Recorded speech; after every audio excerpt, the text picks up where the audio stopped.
Hi, welcome to Well Traveled Life. You're watching Jonathan and Jennifer. And today we are heading up the eastern coast of Scotland. We're hitting the small village of Brora while we're on the NC 500. Well, we're not literally heading up there. I know, we're actually sitting in the office with a bookcase. Yeah. But that was an exciting time, and at this point, if you've been following our trip, we had been driving in England and then Scotland for a few days, and so we were getting more comfortable, but I think the roads were getting a little trickier and challenging, but in a kind of good way. I think, as we said, that this area that we're going to is getting a little more rustic or rugged, I guess is a better word. We definitely hit some weather as well. We arrived at our location in Brora, which was a really cool Airbnb on a working farm. And we arrived there in the rain. So we were getting some rainy conditions.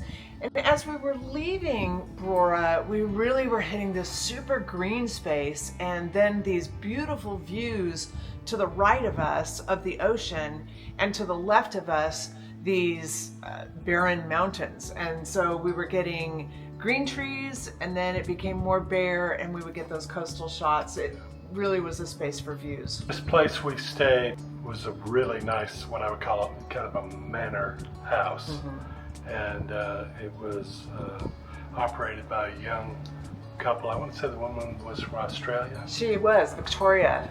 Not Victoria, Australia. Victoria is her name. We had a nice room. The meals we had then were very special. Yeah, she did a really nice breakfast for us in the morning.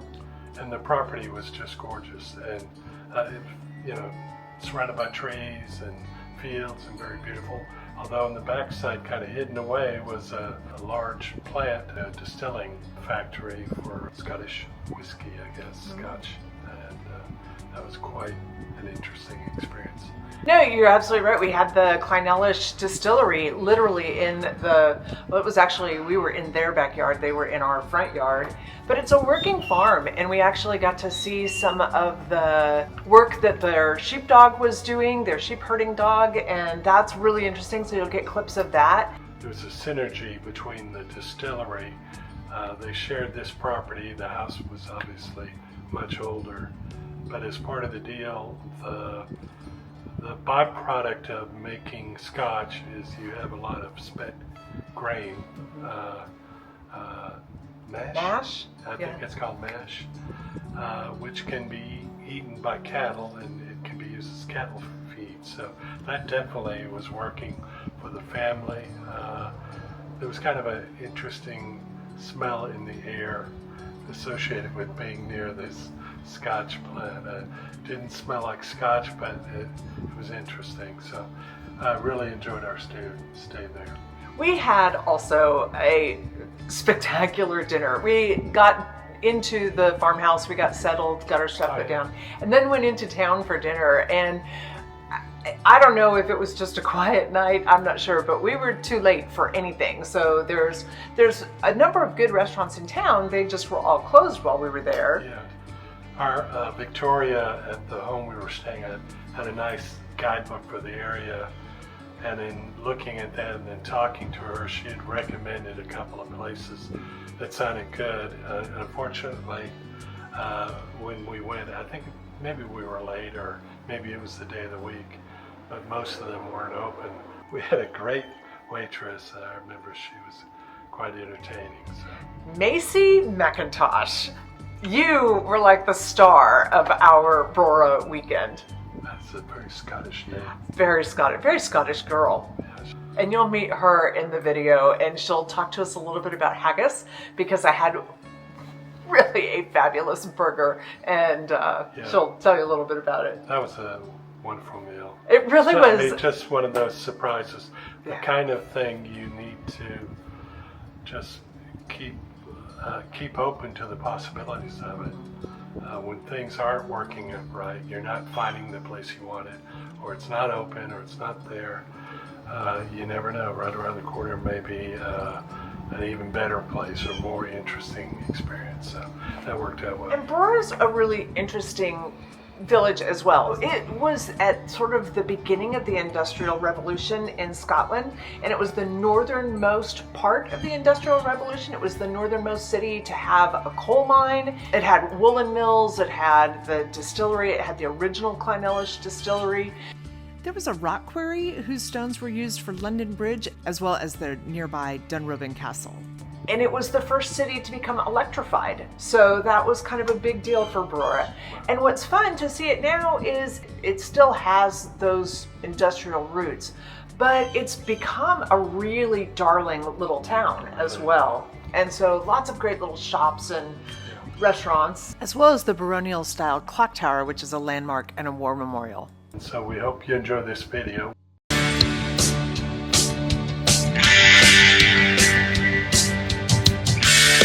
If you're watching this in a series, then you know that we are traveling through Scotland, starting in Glasgow, heading up through the center of the country. We made it up to the Highlands in Inverness and started the North Coast 500 there. We are now in Brora, and we'll be heading up towards Wick, John O'Groats, all the way around Thurso and the western side of the North Coast 500. On our way up from Invergordon, we passed through Goldsby, which is actually where the high school is for students in Brora. And we went through the village center of Brora to get to our Airbnb at the Clynelish farm. Seems like just the other day I'd see your face and know what to say. Now I'm staring at the ground, stepping over eggshells spread all around.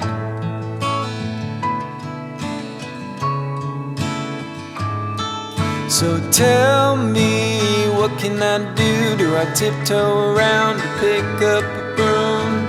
Can we sweep up this mess, or did we make a minefield out of our address?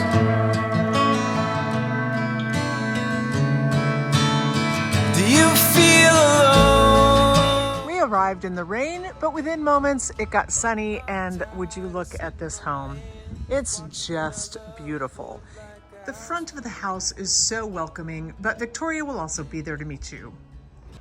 Jason and I moved in here in 2012, but his parents came here in 1982. Okay. So it's a tenanted farm. So Diageo, who are the distillery, are our landlords. And it always has been a tenanted farm. So the house was built in 1865 by a guy called George Lawson, who was the third tenant here after the distillery was built. So he would have had the tenancy of the distillery and the farm at the time, but now they're separate. So yeah, we just run the farm. Yeah, talk to us a little bit about having a distillery as a neighbor. There's pros and cons to that. Yeah. So pros are the draff, which is the leftover barley mash from the distillery, is really good cattle feed in the winter. So that's a really nice sustainable kind of feed for us, because we don't buy any other grains or anything. And cons is it can be a bit noisy sometimes and just kind of a bit of a monstrosity. But that's what trees are for, right? That's what trees are for, yeah. And the front of it's nice, but we've got the back of it, so yeah. Yeah, if only they could have done the access road, right? Yeah, no, it is what it is. So. But actually, no, Brora is a great little community. It's really nice, very welcoming. Quite not tight-knit, but yeah, it's just a very kind of open, friendly little place to live. Yeah. Was very industrial in its past. Had a lot of had a woolen mill, a brickworks, a coal works, a salt pan, all sorts of things going on early in the industrial era. But a lot of people now kind of work offshore in the oil industry as well. So yeah, but it's a nice little place. New Zealand, I think there's such a strong Scottish culture there. Yeah, New Zealand especially. Exactly. Yeah. So has the culture been, was that a different, hard to adjust? Yeah, and I was quite young, I suppose, when I moved here, so it's only early 20s. Yeah. So, sorry, that they don't bite, the bees. Yeah, so it does take a while to find your people and find things, but there's lots of, there's probably still things that I find a bit frustrating, but that's just the way it goes. But no, it's like my family is actually very Scottish in Australia as well. We've got lots of piping and haggis and things in our family, but it's it is quite a different kind of culture. Probably when I first moved here, and it's a lot better now, was the food. Food in early 2000s of Scotland was not that great always. There were some real gems, but you needed to know where they were. But I think now food's generally pretty good, and a lot of kind of focus on local produce and all that kind of stuff, which was really nice. So food was a big challenge when I first came here, and then obviously very, very dark winters. Yes. Like the darkness and the damp in the winter is Still hard? yeah. Do you get away in the winter because of that? Yeah, I usually go to Australia in January. That about makes sense. So I shouldn't be complaining because most other people stay here. But the darkness. Yeah. But it's also a nice time to hibernate and not do too much. Nest and and just chill out and eat fried food. They do really good burgers, so I always tend to. That's what it was. We got burgers, and they were amazing. Yeah, they're very good. Burgers. She had a Highlander. haggis. Oh yeah, really good. It was so good. Yeah, no, the food. Yeah, and see, that pub wasn't like that when I first came here. Okay. It was very much a kind of dark, dingy, old man's drinking hole. Yeah. But I haven't had bad food anywhere, and I have had some of my favorite food. Yeah. Which You weren't expecting. No, I was not. I thought this was going to be a weight loss trip. That's not happening. No way. No way. This large foyer may actually be my favorite part of the entire house. It is these stone floors, big doors, heavy woods, and just gives the house its grandeur. From the foyer, you enter the home's front hall. A main door that leads to the open foyer. This door we try and keep shut to keep the heat in and the cold out, or the cold in and the heat out. Victoria has been a world traveler herself. She landed here in Scotland when she married a Scotsman. But her home is Australia. She is from the northern part of New South Wales, just north of Sydney and south of Brisbane. The dining space offers a beautiful room for breakfast in the morning, and Victoria has a menu that you choose from and set it out the night before your breakfast, and she'll have it ready for you at the time that you select. You get to choose your own cereals and coffee, tea, help yourself, and then she has a choice of hot breakfasts, including eggs and fresh veg and fresh meats and breads that she will prepare depending on your choice for the day. And she does porridge From the local Gulspie Mill, one of the last water-powered mills in Scotland. The sitting room is in the public area of the house and is open for guests. It includes lots of really comfortable seating with pretty views, great leather chair and sofa, and lots of reading material set out, as well as a bit of whiskey and a bit of gin. That could make for a nice afternoon. Drinks are available to guests with an honor jar to help cover the cost of it. A small dram with a wee bit of water. And if there's ice, that's a nice touch too. The bedrooms are up a winding flight of stairs. The stairs aren't difficult and they are carpeted, but if you had mobility issues, there is not a lift. The Cameron and Branbury rooms aren't connected, but they are in a little section by themselves and have a door. Each of those has its own ensuite, bathroom included. Hollingbourne and Bina are disconnected rooms and have a bathroom in between them that they share. Each room is individually decorated and has a window with a lovely view and plenty of space for sleeping, seating, dressing. Sinks and restrooms are attached to the bedrooms. If you are in one of the bedrooms with a detached bathroom, you'll have a sink in your room and you will have a toilet, sink, and stand-up shower with bathtub in a separate room right next door.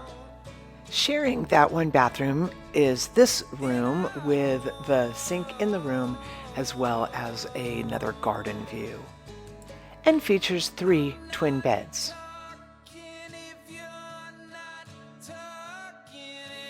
This cheery king-size room has a sink in the room, a closet with shelf space as well as hanging space, and a ensuite restroom with toilet and shower. In order to work the shower, you will need to turn the red switch down, which is the on position, and that will turn the water on. There is a heater in the bathroom, and if it's a cold day, you'll want to turn that on. On a summer day, you don't need it.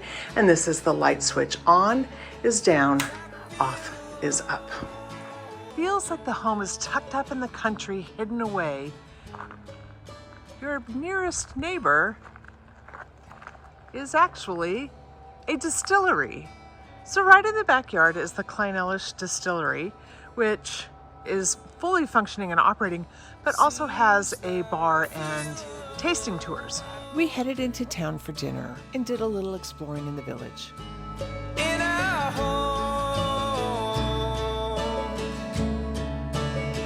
'cause I feel alone.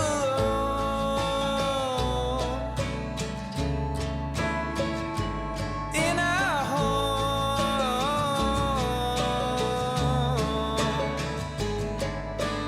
I'm not talking if you're not talking. In the village overlooking the River Brora is the romantic clock tower memorial. This is made of the Clynelish sandstone, and it's a memorial to the soldiers of the area who died in World War I, World War II, and the Gulf War. With its tartan plaid carpets and its built-in bookcases and a fireplace at the end of the room, this was a warm and inviting pub. While the front of the pub may be, as Victoria mentioned, an old man's drinking hole, it had a great energy and felt busy, whereas the back of the restaurant where we were was really quiet and comfortable, and the food was so good. We're at the Sutherland Inn in Brora, and I need to share with you that I have gotten a Highlander burger. And a Highlander burger is a regular hamburger, except it has haggis on top, and they've done something special with their haggis. They have breaded and crisp fried it, which is giving it a texture that I absolutely love. Then they've covered that with a cream whiskey sauce. It's really flavorful and really good. But I want to talk haggis for a second. Haggis is one of those things that when you go to a foreign country, you hear about it and you think, I will never eat that, it's so gross. So we're going to have a little conversation about what haggis is. It is the innards of sheep parts, and they are ground up and put into the lining of a sheep's stomach, sort of like sausage. Which brings me to sort of like a sausage. You all eat hot dogs. I promise you, there is nothing in haggis that isn't in a hot dog. So get over your fear of haggis. The other thing that haggis has in it is a lot of black pepper. So it's not spicy, hot spicy, but spicy pepper spicy, black pepper spicy, which is giving this hamburger an amazing flavor. You put that sweet whiskey sauce in it's not a sweet sauce, but whiskey has a little bit of a sweetness to it, and it's a creamed whiskey sauce. So there's a little bit of sweetness, a little bit of crispness, a little bit of spice, a little bit of hamburger. This is the best hamburger ever. Just take a look at that. And here's Macy to talk a little bit more. Our haggis is from our local butcher, and then we just cut it and make it to suit our burgers and our spice. I think it's one of those things that you don't really want to look much into. Like hot dogs. A lot like hot dogs. You don't want to look much into it, but it tastes amazing. So. Not only was our food great, but Macy was such a great ambassador for both the Sutherland Inn, Brora, and Scotland. Back at the farm the next morning, we had a look around and spent some time with the animals.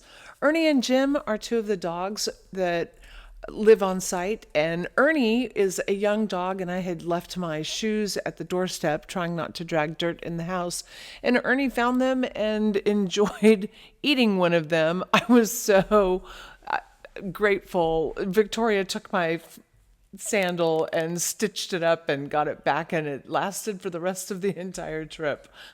But these were great dogs. Just don't leave your shoes out. After chasing Ernie around the yard, the shoe was retrieved. We'll replace it. We can put a little stitch in that. We might want to do that. Yeah. Yeah. I'll make it.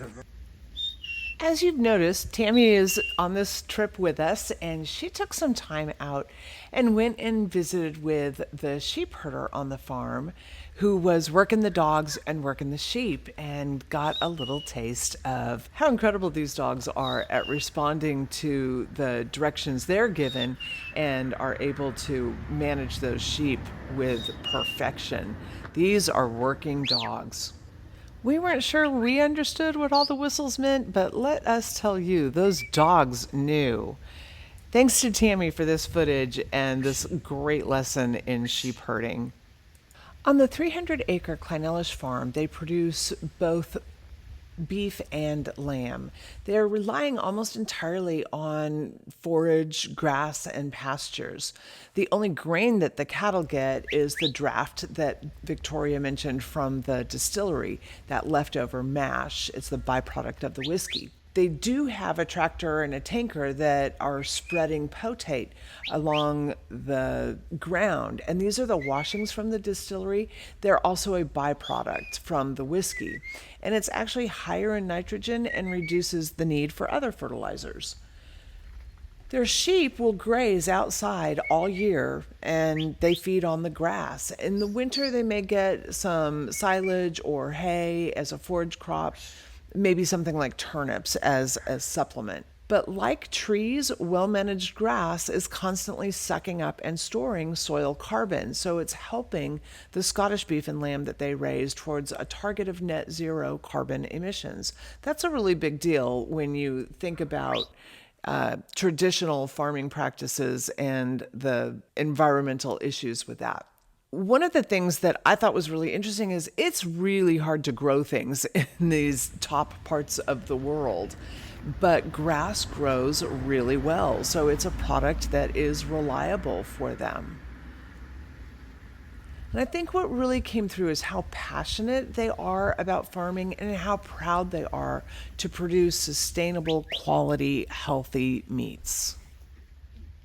As we've said, the NC 500 is about the experiences along the way, and Clynelish Farm offered an amazing experience. Well, I want to thank you so much. Your home is beautiful. Your hospitality is amazing. We loved this stay. This was a soul-feeding stay. Oh, good. I'm pleased to hear it. We're very lucky to live in such a pretty spot. We think so too.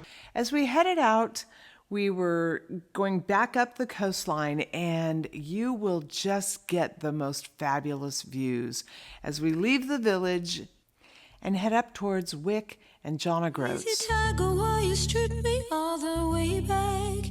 There is one big heart under this.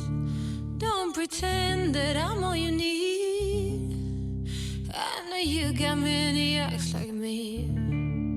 The underworld and vagabondery is hard for an artist. It's a lifetime of whimsy and wandering. I don't wanna lose my mind. I don't wanna lose my mind. Cities pass, hotel rooms, family. I see you soon. When I've worked myself down to the bone, this glamorous life with all of its highs is only a shell. Oh, can't you tell? Yeah. Help me keep this vibe.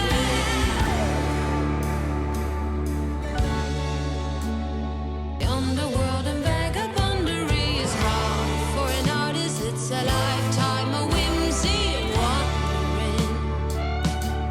I don't wanna lose my mind here. Don't wanna lose my mind here. Oh, don't let me lose my mind here. Help me keep this vibe.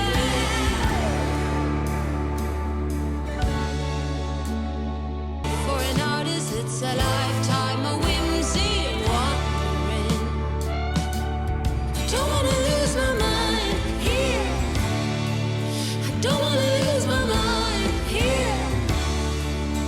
Don't let me lose my mind here. Help me keep this vibe.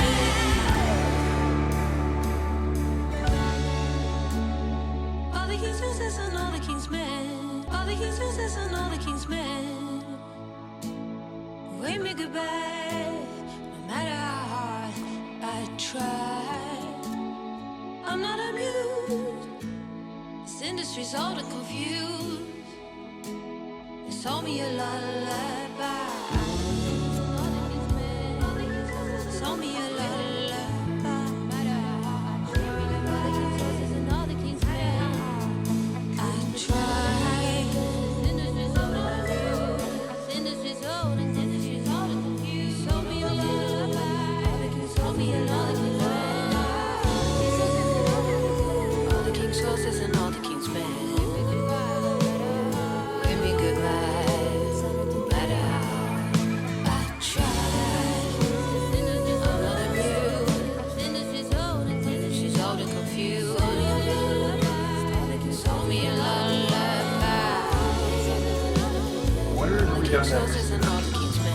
We're heading up to John O'Groats, and that's like our next official stop, but we're gonna stop in Wick first, which is it's the next town of any size between Brora and John O'Groats. And John O'Groats is like the town at the top. It's sort of known to be the top of the island, yeah, top of the country.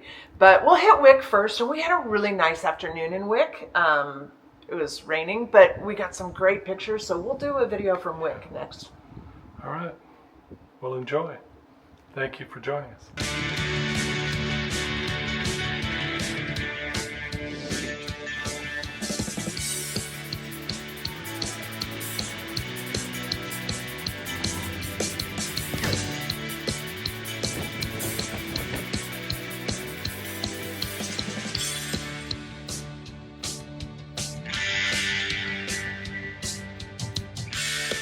So let's head into town. This is terrible. We found a great place and had a great. Do you know, so Edit.